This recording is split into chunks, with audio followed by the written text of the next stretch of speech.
I think when most people think of longevity, they think of the elongation of lifespan, understandably.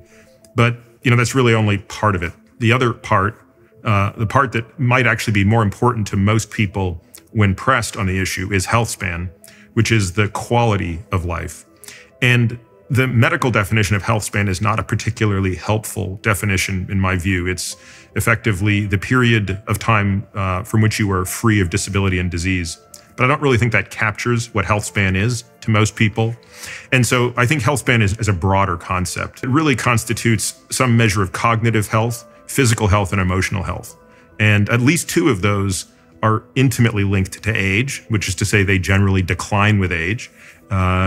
But if we focus, I think, relentlessly on the pursuit of those things, we tend to get a better quality of life overall. And by the way, I think you get for free a lot of lifespan benefits. So about 10 years ago, when I really went down this rabbit hole, I had one of my research analysts spend a lot of time going through the literature. So we created a framework where we were going to look at every single intervention and how it impacted executive function, processing speed, short-term memory, long-term memory. Those were the four metrics we cared about, because as you point out, those are all bits of intelligence that decline with age. So, we looked at everything. Okay, so we looked at every molecule, we looked at every possible thing that you could think of. And after about 9 months of this, the thing that stood out above all else, beyond any diet, beyond the importance of sleep, and other things that certainly mattered, controlling blood pressure, lipids, etc., was exercise. And I, even though I was a lifelong exerciser and loved to exercise, I just couldn't believe it. It seemed so trite that exercise could have such a profound difference on the state of cognition, not just in terms of its performance as effectively a nootropic, but also in its ability to delay, if not outright prevent, dementia.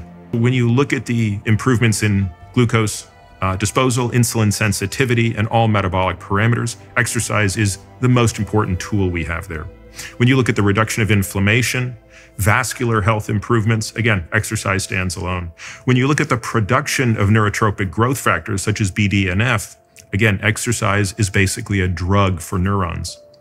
And so I think I eventually came around after a year or so to realize that, again, as simple as it sounds, exercise is such a potent tool. And you look at the brains of people who exercise a lot, and you can see far less damage, not just microvascularly, but in terms of brain volume loss over time. So if you're a person who's in the doing 0 exercise per week camp, the very good news is the benefit you get from going from 0 to 3 hours a week is a greater benefit than anyone gets along the exercise curve, right? So taking someone who's at 5 hours and taking them to 15 will produce less relative benefit than going from 0 to 3. So in other words, I want that person to see some real incentive for making this change. Secondly, I'll put some numbers to it, right? So going from no exercise to 3 hours a week approximately reduces your all-cause mortality, that is to say death by every cause, by 50% at any moment in time. So if you're standing there asking, what's the probability I'm going to die this year? Well, we can sort of actuarially figure that out. You get to cut that number in half by simply going from 0 to 3 hours to exercise a week if you're a non-exerciser. There is no metric that is more highly associated with living a long life. Just this is purely based on length of life. There's no metric anywhere in the medical literature that's more highly correlated with this than having a high VO2 max. VO2 max is a measure of your peak cardiorespiratory fitness. But the second most highly correlated metric of length of life is a composite metric of strength and muscle mass. So in other words, why people always ask me, why is it so important? I think it's important because those things are remarkable integral functions. They basically tell you, they add up the work that has been done to that point. So you don't just have a VO2 max because you woke up one day and decided to do something positive. Similarly, a person doesn't just wake up and have a lot of muscle mass or have a lot of great strength. Those things are the product of a lot of work. And I think that's why they are so potent. In fact, they are far more potent as predictors of a long life than all of the negative things you can imagine are predictors of a short life. So when you look at things like smoking, type 2 diabetes, hypertension, even the presence of cancer has a lesser impact on the shortness of your life than those other variables have on the length of your life. We lose, what are called type 2 muscle fibers first. That's the hallmark of aging. So the type of muscle fiber that's responsible for explosive power is the first one that begins to atrophy when we age. Even at my age, I'm 50, I'm already experiencing that to a great extent. I don't have a fraction of the explosive power I had at 25. Once you lose explosive strength, you start to lose overall strength. And once you lose that, you're going to start to lose muscle size is the very last thing. So by the time a person is 75, the decline in muscle size, which is already preceding strength, is significant.